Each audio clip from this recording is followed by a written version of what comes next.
अनंतरं जीवादि नव पदार्थानां मुख्यवृत्त्या नाम गौणवृत्त्या स्वरूपम च कथयति। यह अधिकार नौ पदार्थों का प्रतिपादन करने वाला है। इसलिए पूर्व में जो कारिका आई थी उसके अनंतर जीवादि नौ पदार्थों का मुख्य रूप से नामोल्लेख के साथ कथन करते हैं और गौण रूप से उसके स्वरूप का भी कथन किया जा रहा है, क्योंकि सामान्य रूप से कथन करके उनका पृथक रूप से भी वर्णन आगे आने वाला है, उसको सूचित यहाँ पर किया जा रहा है। जीवा जीवा भावा पुण्यम पावं च आसवं तेसिं संवर्णिजर बंधु मोको यहवन्ति ते अट्ठा। जीव अजीव भाव अर्थात पदार्थ लिया है। पुण्यम पावम च पुण्य और पाप और इनका आश्रव, संवर निर्जरा बंध और मोक्ष, इस प्रकार ये 9 पदार्थ माने जाते हैं। पुण्य और पाप को एक मानना ठीक नहीं है। यदि पुण्य और पाप को हम एक मान करके चलते हैं तो 9 पदार्थ के प्रति श्रद्धान करने रूप जो व्यवहार सम्यक दर्शन वही कैसा बन पाएगा? नहीं बन पाएंगे ना। और 9 पदार्थों का उल्लेख आगम में है। इसलिए पुण्य और पाप को एक गिनना ठीक नहीं। श्रद्धान पृथक रूप से कर लेना चाहिए, किंतु पात्र को उद्देशित करते हुए पात्र की ओर दृष्टि रखते हुए कुंद कुंद स्वामी ने पाप और पुण्य को एक रूप में गिना है। किंतु श्रद्धान पृथक पृथक रूप से इसलिए होना चाहिए क्योंकि पुण्य पदार्थ के प्रति श्रद्धान होगा तो उसके प्रति श्रद्धान होने से जो पवित्र परिणाम होंगे उनके माध्यम से ही साथ से पुण्य का अर्जन भी होना है। और उसमें सबसे पुण्य पदार्थ में भी कर्म की अपेक्षा से दृष्टि रखते हैं तो सारे घातिया कर्म तो पाप में है ही, किंतु अघाती कर्म में कुछ प्रशस्त भी हैं और अप्रशस्त अर्थात पाप रूप भी हैं। इन दोनों को हम एक मान करके चलेंगे तो तीर्थंकर प्रकृति का जो बंध है वो कैसे कर पाएंगे हम? क्योंकि सोने की बेड़ी और लोहे की बेड़ी दोनों एक हैं, क्योंकि उसके माध्यम से बंद होता है। कोई भी बेड़ी उसके माध्यम से बंधन का ही अनुभव करना है ना। इसलिए श्रमण को ये समझाया जा रहा है कि पुण्य और पाप को तुम्हें एक मानना पड़ेगा। श्रद्धान के अपेक्षा से आपने मान लिया ठीक है, क्योंकि प्रवृत्ति के रूप में जब श्रवण आता है तो उस समय भिन्न भिन्न प्रकार की प्रवृत्ति होती है। उसमें जो अशुभ प्रवृत्ति है, असत प्रवृत्ति है, उससे ऊपर उठने के लिए मूलाचार का आधार लेकर के वह प्रवृत्ति करता है और उसके माध्यम से ही वह शुद्धोपयोग तक उसकी यात्रा होती है। उद्देश्य अथवा लक्ष्य हमारा शुद्धोपयोग होना चाहिए, और जो शुद्धोपयोग को प्राप्त करना चाहता है उसके लिए पुण्य और पाप को एक मानना पड़ता है। लेकिन वस्तुतः ये एक नहीं है, क्योंकि पुण्य फला अरहंता कहा। पुण्य का जो फल है वह अरहंत अवस्था हमें प्राप्त होने वाली है। वो पुण्य मन वचन काय की जो चेष्टा शुभात्मक होती है उसके माध्यम से ही पुण्य का आश्रय होता है, प्रशस्त प्रकृतियों का आश्रय होता है। और प्रशस्त प्रकृतियों के आश्रय के माध्यम से ही हमें आगे गति हमारी होती है जहाँ तक हम पहुँचना चाहते हैं। इसलिए 9 पदार्थ को लेकर के यहाँ पर व्याख्यान चल रहा है, उसमें पुण्य और पाप को भी शामिल किया है। हाँ, कभी कभी अभेद विवक्षा से कथन किया जाता है तो 7 तत्व सामने आ जाते हैं, तो उसमें आश्रव तत्व में ही पुण्य और पाप को अंतर्भूत करके चलते हैं। ये अभेद विवक्षा मानी जाती है। ये विवक्षा है, कभी अभेद विवक्षा से कथन किया जाता है, कभी भेद विवक्षा से कथन किया जाता है, किंतु कथन समीचीन होना चाहिए। जीवा जीवो द्वौ भावो, जीव और अजीव के रूप में ये 2 भाव अर्थात पदार्थ हैं। पुण्य पापद्वयम इति पदार्थद्वयम, और पुण्य और पाप के रूप में ये 2 पदार्थ। और आश्रव पदार्थ तयो पुण्य पापयो, हाँ, आश्रव पदार्थ क्या वस्तु है? उन्हीं पुण्य और पाप का आश्रव होता है। इसलिए उस आश्रव में ही पुण्य और पाप को कभी गर्भित किया जाता है। पुण्य और पाप इन दोनों का आश्रव होता है। इसलिए आश्रव पदार्थ में सामान्य कथन चलता है, उसमें पुण्य और पाप दोनों अंतर्भूत होते हैं।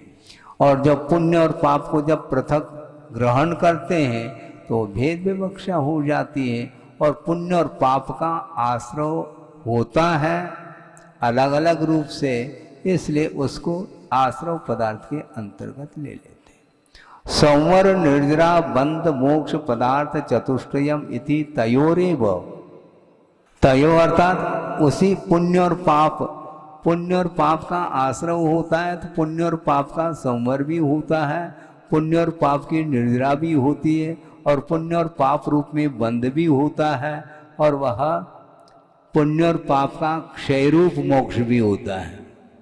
इस प्रकार ये चारों जो पदार्थ हैं उन्हीं पुण्य और पाप को लेकर के ही इन पदार्थों का भी वर्णन किया जाता है। एवं ते प्रसिद्धा 9 पदार्था भवन्ति इति नाम निर्देशः, इस प्रकार वे प्रसिद्ध अर्थात आगम में जिसका वर्णन आया है ऐसे 9 पदार्थ होते हैं, ऐसा नाम निर्देश किया है। इदानीम स्वरूप अभिधानम, यहाँ पर भिन्न भिन्न जो पदार्थ हैं उनका स्वरूप का कथन किया जा रहा है। तथा ही ज्ञान दर्शन स्वभाव जीव पदार्थ, जीव पदार्थ का स्वभाव क्या? जानना और देखना, इसके अलावा कोई जीव का स्वभाव नहीं महाराज। हाँ, अर्थ ये हुआ जानना और देखना ये जीव का स्वभाव है, और राग द्वेष मोह आदि करना ये जीव का स्वभाव नहीं है। ऐसा श्रद्धान करना पड़ेगा अपन को। कैसा करोगे श्रद्धान बताओ? हैं? राग करना जीव का स्वभाव है। महाराज प्रशस्त तो कर लो, तो यहाँ पर इन्होंने कहा नहीं, हम बता दो हमें। राग द्वेष मोह आदि करना यह संभव नहीं है स्वभाव की दृष्टि से।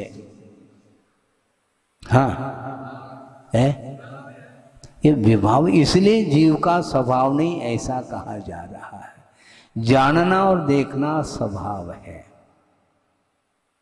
ज्ञेय ज्ञायक संबंध है, ज्ञेय ज्ञायक संबंध अथवा इसके साथ दृश्य दृश्यक दर्शक संबंध। जानना देखना ये स्वभाव होना चाहिए। ज्ञान का और कुछ भी काम नहीं है, वह ज्ञान के माध्यम से जानने योग्य पदार्थ की जानकारी होती है। ये प्योर है, ये स्वभाव माना जाता है। और स्वभावनिष्ठ जिस समय होता है वह बिल्कुल ऊपर उठ जाता है। इसलिए उसके लिए समभाव रूप परिणमन करने में देर नहीं लग सकता। शरीर, हाँ शरीर नहीं करता, हाँ करती है ना, उसी को दंड मिलता है। नहीं समझे? हाँ उसी को दंड मिलता है, क्योंकि अपराध जो करता है वह शरीर नहीं करता। शरीर के आधार से आत्मा ही अपराध करती चली जाती है, इसलिए पनिशमेंट उसी को दिया जाएगा। और रही बात, और उस आत्मा को हम दंड देंगे तो शरीर के आधार से ही दिया जाएगा, क्योंकि आत्मा तो उपवास कर नहीं सकती, क्योंकि वह खा भी नहीं सकती, तो उपवास करो कहा। शरीर के आधार से आत्मा की ही यह परिणति हो रही है। आत्म तत्व ही प्रमाद का अनुभव कर रहा है, जड़ तत्व नहीं करता। प्रमाद कौन करता है? सावधान रहो। कौन रहेगा सावधान? शरीर? है? नहीं। कि मैं ये कहना चाहता हूं, अच्छा प्रसंग रख रहा हूं आपके सामने। अच्छा कहा तो और कोई राग नहीं करना उसके प्रति, किंतु ये हाँ, किंतु आगम में यह विषय आया है। आचार्यों ने शक्तितः त्याग तपसी कहा, शक्ति के अनुरूप त्याग और तप करो। किंतु ऐसा कोई उमा स्वामी महाराज ने सूत्र का निर्माण नहीं किया कि शक्ति के अनुरूप श्रद्धान करो। शक्ति के अनुरूप श्रद्धा नहीं, जैसा है वैसा श्रद्धान करना।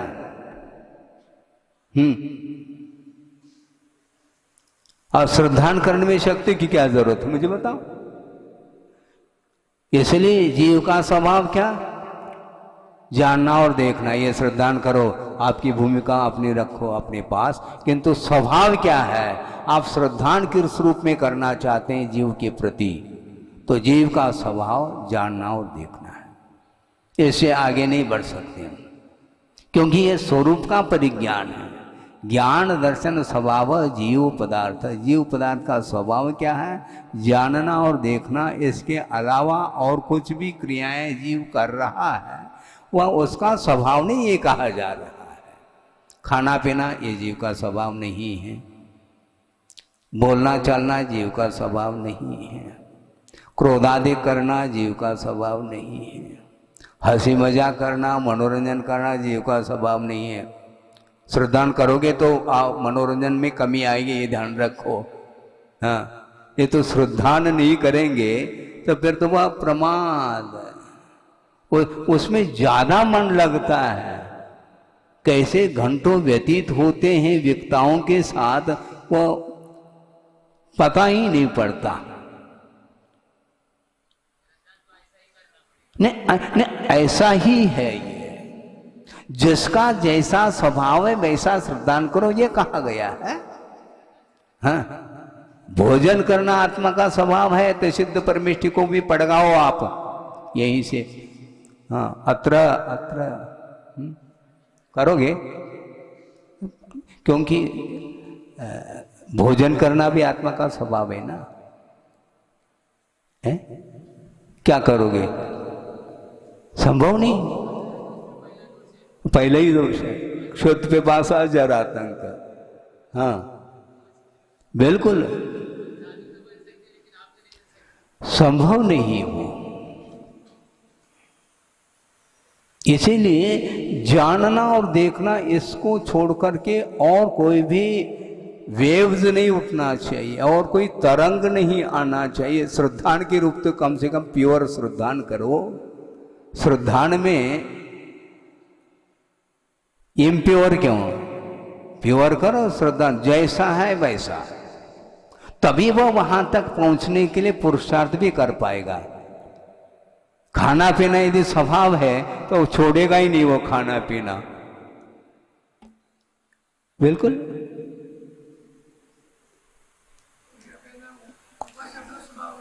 हैं? हाँ, उपवास करना स्वभाव नहीं तो खाना स्वभाव है क्या फिर? हैं? हम ऐसा थोड़ी शांत बैठेंगे, अभी तो हम स्वभाव में थोड़ी, हाँ? अभी तो हम, हाँ, अभी स्वभाव में रहेंगे तो अपने मन के अनुरूप धारणा बना लेता है संसारी प्राणी। इसलिए आगम के अनुरूप श्रद्धान कराने के लिए यह विषय दिया जा रहा है। धर्म श्रवण, पहले गलती करो फिर बाद में उत्तम क्षमा कहो, वो ठीक नहीं। गलती भूल होती है, भूल किया नहीं जाता। जानबूझ करके आप अपराध करो और आई एम सॉरी कहो, गड़बड़ हो जाएगा, ये ठीक नहीं है। गलती हो गई महाराज, और ये ध्यान रखना, प्रायश्चित जो दिया जाता है वो आलोचना, प्रतिक्रमण और ये प्रायश्चित, इसके साथ साथ एक और महत्वपूर्ण है प्रत्याख्यान। प्रत्याख्यान का अर्थ, हे भगवान ये जो अपराध हमने किया है भविष्य में भूल करके भी इस प्रकार का अपराध नहीं करूँगा, बल्कि किसी भी प्रकार का अपराध मेरे द्वारा न हो, इस प्रकार का वह भाव रखता है, तब उसके लिए वो प्रायश्चित दिया जाता है। ऐसा नहीं प्रायश्चित तस्मिच्छा में दुक्कड़म करो और पुनः वही रिपीट, पुनरावृत्ति दोषों की, ठीक। इसीलिए स्वभाव में केवल जानना और देखना, और जितने भी आपके अंदर भाव है वह स्वभाव नहीं है, खत्म। अब क्या कर लोगे? ये राग आग दहे, सदा ताते समामृत चाहिए, चिर भजे विषय कषाय, अब तो त्याग निज पद भी, ये कहा है? ये राग आग कहो और आके बीच में बैठे रहो, है? ये केवल पाठ हो जाएगा छड़ाला का, उससे हमारी भूमिका, हमारा देखो भूमिका अलग, प्रावधान नहीं करना चाहिए। वस्तुतः आचार्यों ने अथवा आगमकारों ने राग का समर्थन नहीं किया। आप राग नहीं छोड़ पा रहे हैं ये अलग वस्तु, धीरे धीरे धीरे चलो ऐसा कहेंगे, हाँ, धीरे धीरे धीरे राग को छोड़ो, धीरे धीरे राग करो, ऐसा नहीं कहा है? राग को धीरे धीरे छोड़ने के लिए ही उपदेश है।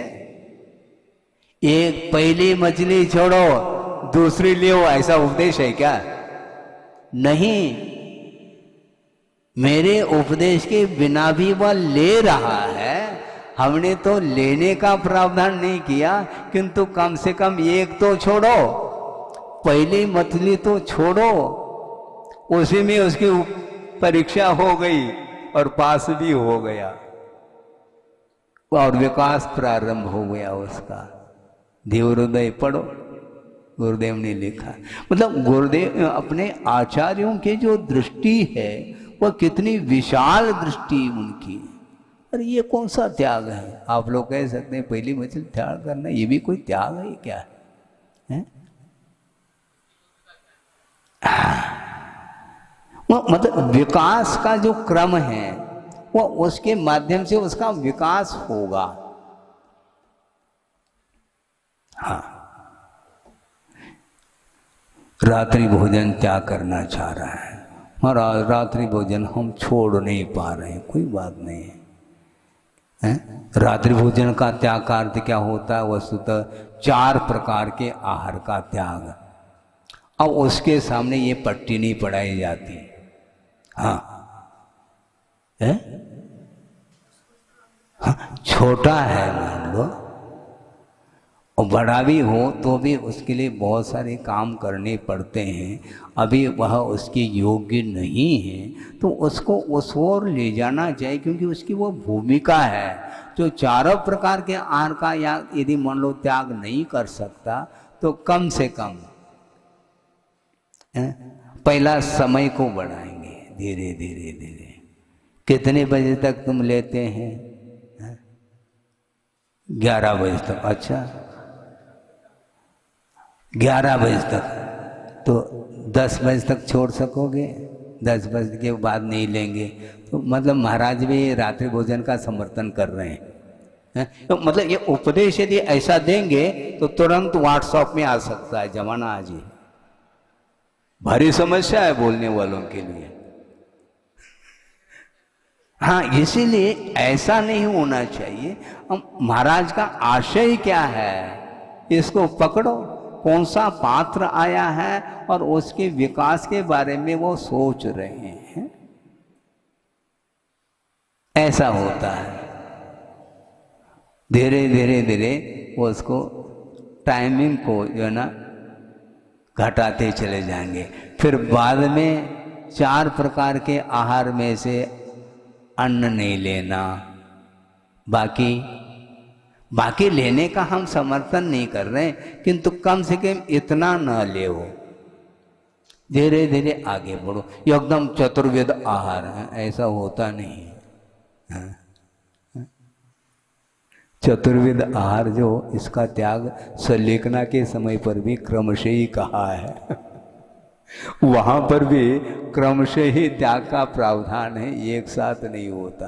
तो इसी प्रकार रात्रि भोजन त्याग करने की दृष्टि से भी उसको धीरे धीरे धीरे अभ्यास कराने की अपेक्षा से यह विधि बताई जाती है। इसलिए ये कोई भूमिका आपकी अपनी है, उसके लिए हम ज़्यादा नहीं कहना चाहते, किंतु आगमकार कभी भी दोष का समर्थन नहीं करना चाहते हैं, रत्ती भर भी। हाँ, आपकी क्षमता नहीं है, यह आपका विषय है, लेकिन वहां तक पहुंचना है तो यही विधि है। यह विधि मंगल आरती कीजिए, यही विधि है, दूसरी कोई विधि नहीं है आपकी, यही विधि है। हाँ, ये विधि यही विधि चलता है महाराज, ये सब। हाँ, इतना तो छूट है ये विधि। तो इसीलिए ये जितनी भी प्रवृत्ति जो चेष्टाएं हम कर रहे हैं वह आत्मा का स्वभाव है क्या? इतना कम से कम मतलब श्रद्धान के क्षेत्र में एकदम हाँ श्रद्धान करना है। वह भेद करेंगे कि नहीं महाराज? कर लो भेद, संसारिणो मुक्ता से कर ही दिया।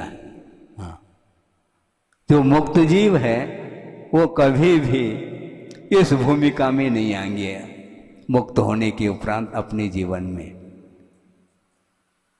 जबकि मुक्त होने के पूर्व में ये सारी क्रियाएं हम और आपके बीच में बैठ करके वो भी करते थे। 2500 लगभग हो गया है, मान लो थोड़ा आगे पीछे। महावीर भगवान को उसके पूर्व में उनकी चेष्टाएं भी इसी प्रकार होती थी। हाँ, वो भी खेल कूद करते थे। बाल्य अवस्था में खेल कूद ये उसका स्वभाव है, उस पर्यायगत स्वभाव है, बाद में नहीं। धीरे धीरे धीरे नौकरों बदलते चले जाते हैं। गोद का बालक है, थोड़ा सा है, 1 आध साल का है मान लो, तो वह खेलता है, वह मिट्टी के साथ मुट्ठी भर करके जेब में मिट्टी डाल देता है। वो कब तक? उसका टाइम पीरियड है। उसके बाद वह खिलौना समाप्त हो गया, वो खेल समाप्त हो गया और खिलाड़ी भी बदल गया। इसलिए उसके खेल खिलौने ये सब परिवर्तन होते चले जाते हैं। वो पसंद नहीं, उस समय तो मना करने के बाद भी उसको अच्छे कपड़े पहना दिए हैं, स्नान आदि करा करके, उसके उपरांत भी वह उसमें डाल रहा है। वो स्वभाव है आत्मा का, आत्मा का नहीं, उस बालक का स्वभाव है। इसलिए उसी प्रकार आपका क्या स्वभाव है ये आपका विषय है। हाँ, सब अलग अलग पर्याय होती हैं, उस पर्याय के हिसाब से ये स्वभाव होते रहते हैं, होंगे। इसलिए क्रोधादिक कषाय करना ये स्वभाव नहीं, ये विभाव है। ये श्रद्धान का विषय बनाएंगे तब आप उससे ऊपर उठ पाएंगे। इसमें आता है ना, संज्वलन मात्र तंत्र कषाय कुशील, ऐसा का। हाँ।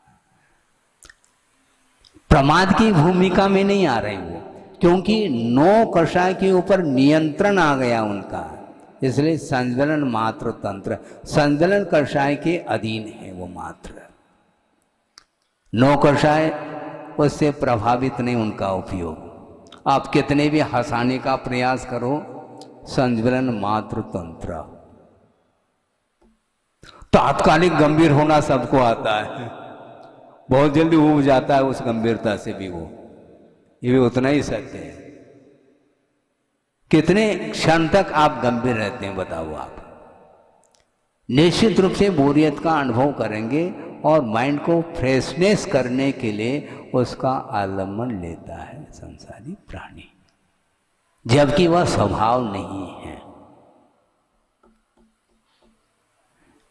ये कल परसों इसलिए तो हम कह रहे थे ना, ये 4 प्रकार के जो पात्र गिनाए गए थे, पाठ जाप ज्ञान और ध्यान की अपेक्षा से, यही तो विशेषता है उसमें, यही विशेषता है।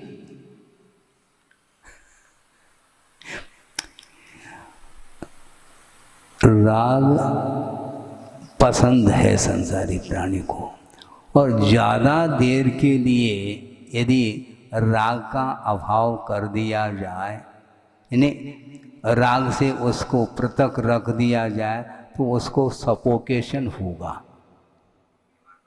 हाँ, महाराज आप क्या पढ़ा रहे हैं आजकल, समझ में नहीं आ रहा, हमें तो ये पंचास्तिका, हम तो पहली बार पढ़ रहे हैं, क्या पंचास्तिका है और क्या है? क्या वीतराग संवेदन, क्या सराग संवेदन, क्या व्यवहार संवेदन, क्या निश्चय संवेदन, किसको क्या आ रहा है? जिसको, जिसने अध्ययन कर लिया है, क्रमिक अध्ययन जिसका है, वही व्यक्ति इसको समझ पाता है। बाकी आम व्यक्ति के लिए यह विषय नहीं है। वहाँ तक पहुँचने के लिए आपकी भूमिका नहीं है। हाँ, अध्यात्म तक, सिद्धांत तक पहुंचने की क्षमता, भूमिका जिसकी नहीं है, उसके लिए अलग दिया जाएगा। फिर हम क्या पढ़े महाराज, पहला भाग, दूसरा भाग, तीसरा भाग पढ़ो, धवला का नहीं।